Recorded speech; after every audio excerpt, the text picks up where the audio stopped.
Welcome to creative point. Differentiation सीखने की इस सीरीज़ में आज हम देख रहे हैं हमारा लेक्चर नंबर 3। लास्ट 2 लेक्चर्स में मैंने आपको बताया था कि डिफरेंशिएशन कैसे करते हैं, डिफरेंशिएशन का बेसिक कॉन्सेप्ट क्या होता है। अगर आपने पिछले 2 लेक्चर्स नहीं देखे हैं या मिस कर दिए हैं तो आप सबसे पहले वो लेक्चर्स ज़रूर देख लें। ओके, चलिए आगे बढ़ते हैं। आज हम कुछ और कॉन्सेप्ट पर काम करेंगे और देखेंगे कि कैसे डिफरेंशिएशन को हम और अच्छे से सीख सकते हैं। ठीक है, एक क्वेश्चन देखिए हमने यहाँ पर कंसीडर किया है ax² plus bx plus c।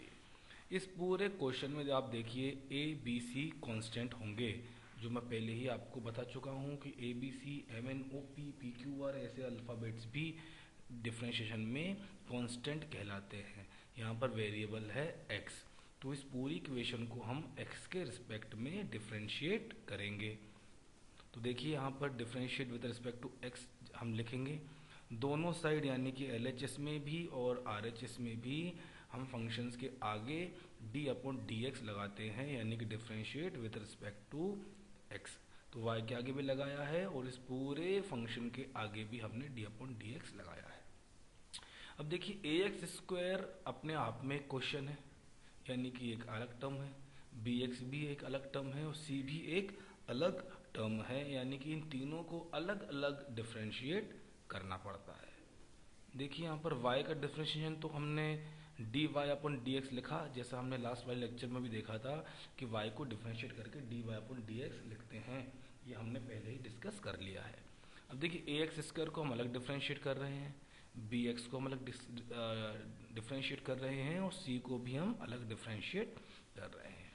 अब देखिए यहाँ पर a कांस्टेंट है और चूंकि हमने देखा था कि कांस्टेंट का डिफरेंशिएशन 0 होता है, लेकिन 0 कब होगा? जब वो कांस्टेंट बिल्कुल अकेला होगा, यानी कि उस कांस्टेंट के साथ कोई भी वेरिएबल नहीं होगा। ओके, तभी हम उसे 0 करेंगे।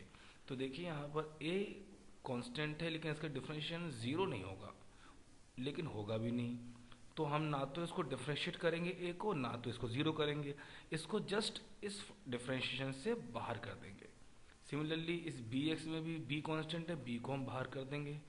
cx में भी c कांस्टेंट है लेकिन इसके साथ कोई वेरिएबल वाला टर्म नहीं है, यानी कि c का डिफरेंशिएशन 0 होना चाहिए, क्योंकि इसे बचाने वाला कोई भी वेरिएबल इसके साथ नहीं है।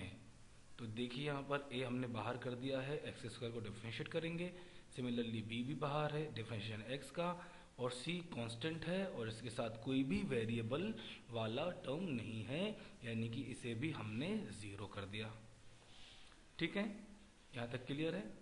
देखिए यहाँ पर आगे अब हम x² में इधर डिफरेंशिएट जब करेंगे तो हम फॉर्मूला लगाएंगे वही वाला n(x⁻n−1) जो हमने लास्ट लेक्चर में भी देखा था। सिमिलरली x में भी हम वही फॉर्मूला लगाएंगे, ठीक है, और 0 तो ये खत्म हो जाएगा, इसको हम अगले स्टेप में हटा देंगे। तो देखिए a कांस्टेंट है बाहर, x² में हमने फंक्शन फॉर्मूला लगाया 2x⁻2−1 प्लस b कांस्टेंट है और x को डिफरेंशिएट करके लिखा है हमने 1। अभी 1 कैसे आया ये मैं आपको भी थोड़ी देर में बताता हूँ। देखिए ये हो गया 2x 2−1, यानी कि x 1 बचा है, तो 1 लिखने की आवश्यकता हमें पावर में नहीं होती, तो 2x² का डिफरेंशिएशन हमारे पास फाइनली 2x आ गया है। इसको आप और सॉल्व कर लीजिए तो ये हो जाएगा 2ax प्लस b, ये हमारा फाइनल आंसर है। अब x का डिफरेंशिएशन 1 कैसे होता है मैं आपको थोड़ा सा डिटेल में इसको करके दिखाता हूँ। देखिए यहाँ पर x को डिफरेंशिएट करके हम 1 कैसे करेंगे। x की पावर देखिए कुछ भी नहीं है तो क्या कंसिडर कर सकते हो आप 1, तो वही सेम फॉर्मूला लगाइए आप n(x⁻n−1) वाला, यहाँ पर n कौन है 1, तो 1 x की पावर 1-1, यानी कि x की पावर यहाँ हो गई 0।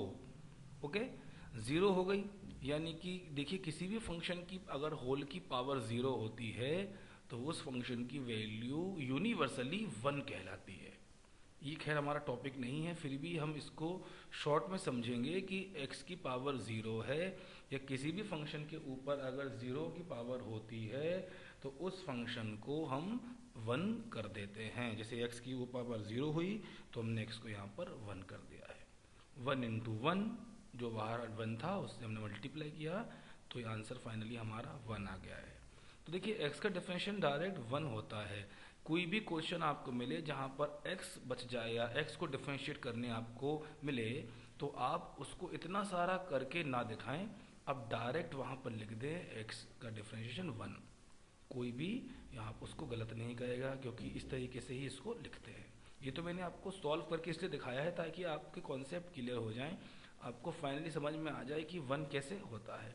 बहुत सारे स्टूडेंट्स को ये पता नहीं होता है और वो उसे जानते भी नहीं है, ना ही सीखना चाहते हैं। फिर भी आप इसको देखिए, बहुत डिटेल में मैंने आपको बताया है।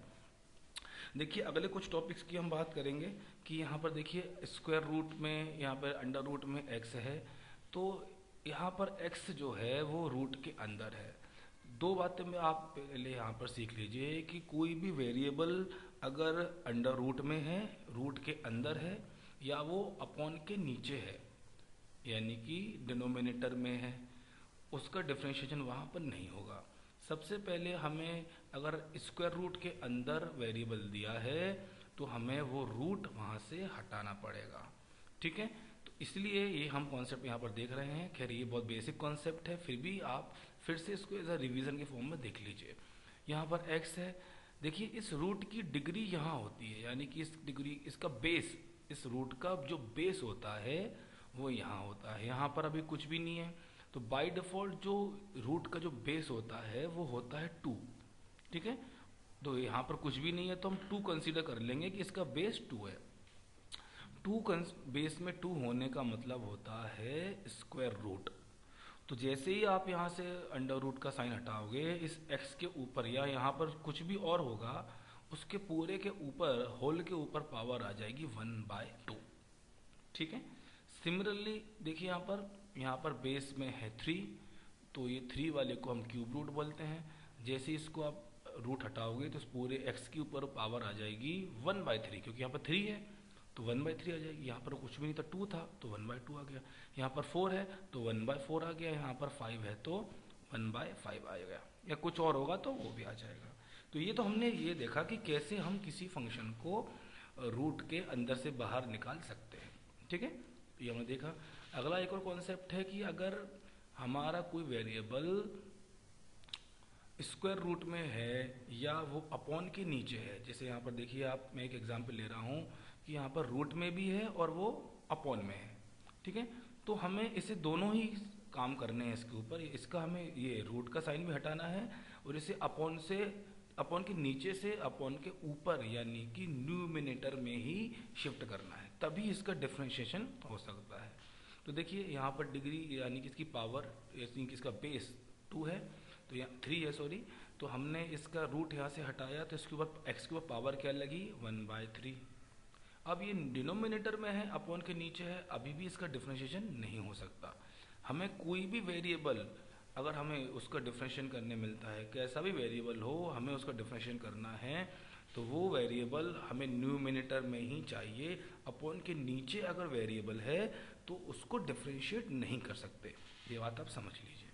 तो देखिए अपॉन के नीचे है तो हम अपॉन के ऊपर ला रहे हैं। जैसे आप अपॉन के ऊपर लाते हो यानी कि इसका रेसिप्रोकल करते हो तो इसकी पावर का साइन चेंज हो जाता है। देखिए प्लस पावर थी तो x की पावर हो यहाँ हो ये -1/3, अगर यहाँ माइनस होती तो ऊपर जाके प्लस हो जाता, ठीक है। ये बहुत बेसिक कॉन्सेप्ट है, सभी बच्चों को मैक्सिमम पता होता है, फिर भी मैं आपको रिवीजन के लिए बता रहा हूँ क्योंकि ऐसे बहुत सारे क्वेश्चंस अभी आगे आपको आने वाले हैं और आप यहीं अगर गलती कर जाते हो तो पूरा सवाल ही गलत हो जाएगा। चलिए देखिए आगे इसी कॉन्सेप्ट पर हम कुछ क्वेश्चन देखते हैं। एक और एग्जांपल हमने यहाँ देखा है कि माइनस में पावर है तो ऊपर जाके प्लस हो जाएगी, ठीक है। ये तो मैं आपको बता चुका हूँ। चलिए कोई क्वेश्चन कंसीडर करते हैं। देखिए क्वेश्चन है हमारे पास 2 रूट के अंदर x है, लेकिन इसकी पावर में बेस में 3 है, यहाँ पर 3/5, ये रूट में x -9/x। देखिए अभी ये क्वेश्चन ऐसा नहीं है या उस कंडीशन में नहीं है कि इसे डायरेक्ट आप डिफरेंशिएट कर पाओ, ये अभी डिफरेंशिएशन के लिए रेडी नहीं है। सबसे पहले आपको इसको मिनिमाइज करना है, तब आप इसको डिफरेंशिएट कर सकते हो। तो देखिए हम क्या कर रहे हैं, सबसे पहले तो हमने इस x के ऊपर से इसका रूट हटाया तो बेस 3 थी तो 1/3 पावर आई। यहाँ पर बेस में कुछ भी नहीं है तो बाय डिफॉल्ट 2 होता है, तो पावर में क्या आ गई 1/2 -9। अपॉन में x तो है। अभी अपॉन में जो x है ये तीनों टर्म्स के लिए कॉमन रहेगा, यानी कि x इस टर्म का भी रहेगा, इस टर्म का भी है और ये इस 9 का भी है। तो इस डिनोमिनेटर को हमें करना पड़ेगा सॉल्व, यानी कि इसे हमें अलग अलग करना पड़ेगा, यानी कि सेपरेट। तो सेपरेट करेंगे तो ये इस पूरे के अपॉन में भी आएगा, 2x की पावर 1/3 के अपॉन में भी आएगा, यहाँ इस टर्म के अपॉन में भी आ गया और ये इस टर्म के अपॉन में भी आ गया। अभी मैंने आपको बताया था कि x अपॉन के नीचे हो तो हमें इसको अपॉन के ऊपर शिफ्ट करके सॉल्व करना पड़ेगा, यानी कि अपॉन के नीचे, यानी कि डिनोमिनेटर में वेरिएबल वाला टर्म जब तक है तब तक आप उसे सॉल्व नहीं कर सकते क्वेश्चन को, यानी कि उसे डिफ्रेंशिएट आप नहीं कर सकते। तो देखिए हमने इस x को ऊपर लेके गए तो इसकी पावर कुछ नहीं थी तो 1 थी, -1 हो गई। सिमिलरली ये भी ऊपर गया, -1 पावर हो गई, और ये x भी ऊपर गया तो इसकी पावर भी -1 हो गई। देखिए अब यहाँ पर हमने एक आइडेंटिटी अप्लाई की है, x की पावर m इंटू एक्स की पावर n। तो जब बेस इक्वल हों, यानी कि बेस एक जैसे हों और पावर मल्टीप्लिकेशन में हो दोनों टर्म्स, तो पावर जो होती है ना वो ऐड हो जाती है। ये बहुत बेसिक क्वेश्चन है, 9th में ये आपको ये फॉर्मूला मिल जाएगा, है ना। देखिए बेस इक्वल है तो पावर हम ऐड कर रहे हैं, तो x की पावर 1/3 और ये x की पावर -1, दोनों की पावर को हमने ऐड किया तो 1/3 प्लस -1 और ये 3/5 कांस्टेंट है। यहाँ पर भी देखिए 1/2 को ऐड करना है -1 से, तो 1/2 को प्लस किया हमने -1 के साथ, और यहाँ पर 9 इंटू एक्स की पावर -1 को हमने छोड़ दिया है, यहाँ कुछ करने की आवश्यकता नहीं है। देखिए ये वाला पार्ट हम सॉल्व करेंगे 1/3 -1, ये कि प्लस माइनस तो माइनस हो जाएगा, तो 1/3 -1 फाइनली यहाँ पर -2/3 बचेगा, और ये 1/2 -1 यानी कि -1/2 बचेगा, और ये x की पावर -1 तो पहले से ही है, इसमें हमने कुछ भी नहीं किया है। देखिए ये सॉल्यूशन आप रफ में करके देखिएगा, ये मैंने यहाँ पर करके दिखाया ही नहीं है आपको, क्योंकि बहुत ही बेसिक क्वेश्चन है, तो आप आराम से इसको कर पाएंगे। और नहीं कर पाएंगे, अगर आपको कोई डाउट है तो आप मुझे कमेंट में बताइएगा, मैं आपको इसकी बहुत फास्ट ट्रिक बताऊंगा कि ऐसे जो फ्रैक्शन वाले टर्म्स हमें बीच में मिल जाते हैं उनको सुपर फास्ट तरीके से कैसे सॉल्व करना है, वो ट्रिक भी मैं आपको बता दूंगा। आपको अगर कोई इशू है तो आप मुझे बता देना। ओके, चलिए आगे देखते हैं।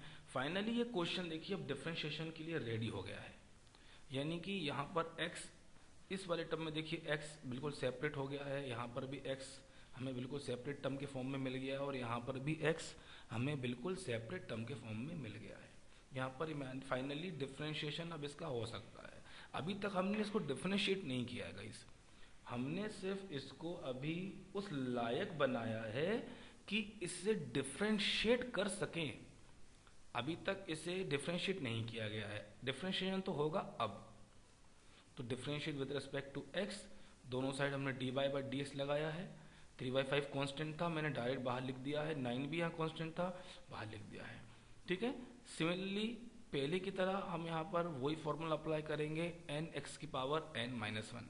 तो देखिए इस पूरे टर्म में n कौन है, -2/3, यहाँ पर n कौन है, -1/2, और यहाँ पर n कौन है, -1। तो देखिए n x की पावर n-1 यानी कि -2/3 x की पावर -2/3 ये इसका डिफरेंशिएशन हो गया। 3/5 तो कांस्टेंट था, यहाँ n कौन है, -1/2, तो -1/2 हमने आगे किया, n x की पावर -1/2 -1, फिर -9 है, फिर इसका n कौन है, -1, तो -1 n की x की पावर -1। फाइनली देखिए इस फ्रैक्शन को भी हमने रफ में सॉल्व कर लिया है, तो ये -5/3 हो जाएगा, ये -3/2 हो जाएगा, और ये -2 हो जाएगा। देखिए ये हमने इस तरीके से इसको सॉल्व कर दिया है, यही हमारा क्वेश्चन है, सॉरी आंसर है, इस क्वेश्चन का यही आंसर है। और ये क्वेश्चन फाइनली यहाँ एंड हो गया है। अब आप चाहो तो इसको और मिनिमाइज कर सकते हो, यानी कि इस 2 को और अपॉन के नीचे कर दीजिए, प्लस का हो जाएगा, लेकिन यहाँ पर आप कुछ करने की ज़रूरत नहीं है, इसी आपको आप फाइनल आंसर करके दिखा सकते हो। ठीक है, तो ये इस तरीके से हम क्वेश्चंस को आगे सॉल्व कर सकते हैं। ये थोड़ा सा हैवी क्वेश्चन मैंने लिया था ताकि आप थोड़ा सा अच्छे से इसको सीख पाएँ या थोड़ा सा देख पाएँ कि किस तरीके से इस टाइप के क्वेश्चंस को करना है।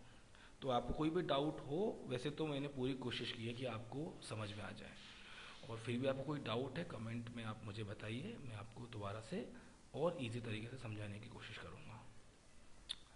वीडियो देखने के लिए थैंक यू वेरी मच। और कोई भी क्वेश्चन है जिसे आप चाहते हैं कि मैं आपको सॉल्व करके दूं, या ऐसा कोई क्वेश्चन जो आपको नहीं आ रहा हो, आप मुझे बिल्कुल बताएं। व्हाट्सएप नंबर मेरा ये है, इस नंबर पे आप मुझे ज़रूर बताएं कि अगर आपको कोई भी इशू है या कोई भी प्रॉब्लम है। ओके, चैनल को आप ज़रूर सब्सक्राइब कर लें, क्योंकि रेगुलर अपडेट्स आपको आपके मोबाइल पर ही मिलेंगे।